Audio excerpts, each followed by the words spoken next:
U.S. President Donald Trump has expressed doubts about Russia's desire for peace following a meeting with Ukrainian President Volodymyr Zelenskyy on the sidelines of Pope Francis' funeral. It comes as Russia says its military has regained control of its Kursk region, which was captured in a cross-border incursion by Ukrainian forces last year. But Kyiv disputes the claim.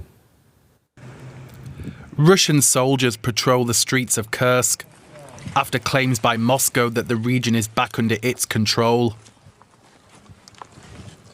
Parts of the territory were captured in a surprise Ukrainian incursion last August.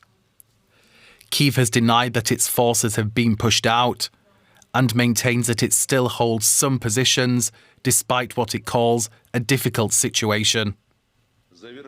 In a televised interview with President Putin, the head of the Russian army also acknowledged North Korea's involvement in the war for the first time. I would like to note the participation of the Democratic People's Republic of Korea in the liberation of the Kursk region.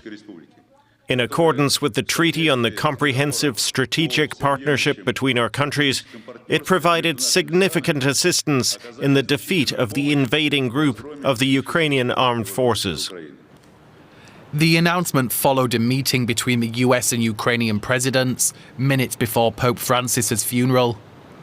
The White House described the meeting as very productive, with Zelenskyy saying it had the potential to become historic.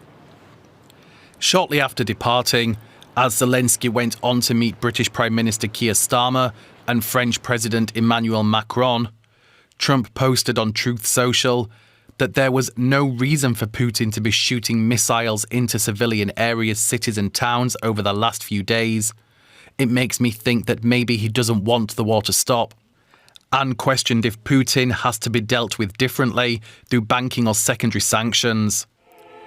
It was the first meeting between Trump and Zelenskyy since February's irascible Oval Office press conference. But Saturday's talks in the grandeur of St. Peter's Basilica appear to have, at least temporarily, smoothed over relations between the two leaders. Olivia Yanchik is with the Atlantic Council's Eurasia Center, and she gave us her assessment of the meeting between Trump and Zelenskyy in the Vatican. Well, I would definitely say that this meeting marks a critical shift compared to the Oval Office debacle in February, whereas this was a very private meeting between the two presidents. And I think this time both Zelenskyy and Trump found the time and willingness to want to meet at the Vatican, which was a symbolically very powerful moment and one that was definitely a very good step.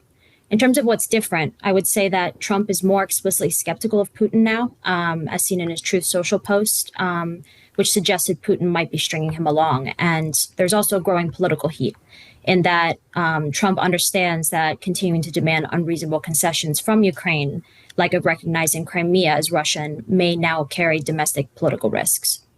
And do you think that shift or that change in the way Trump is expressing his view of Putin will result in some kind of shift in U.S. strategy towards Russia?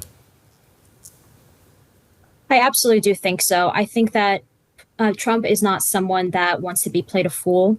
And a lot of his premise along being able to get this peace deal finalized was premised on the idea that Putin wanted to negotiate. And if that is given to no longer be true, then Trump is going to face public pressure and also feel his own pressure to basically change his approach in order to maintain what he has considered a very strong America First policy. And the Kremlin is saying that Russia is ready for direct negotiations with Ukraine without preconditions. Do you see that happening soon? I think that it does seem like there is movement toward direct negotiations, particularly following the Witkoff-Putin meeting in Moscow. However, both sides have agreed to hold further negotiations, which is an important step, but it is early. So we definitely still think, and I still think, Putin is playing for time and position, and Trump's pivot, publicly questioning Putin's sincerity, could add pressure to force more serious engagement. However, the caveat is though negotiations are likely, an actual durable peace settlement is still distant. It's Olivia Yanchik from the Atlantic Council's Eurasia Center.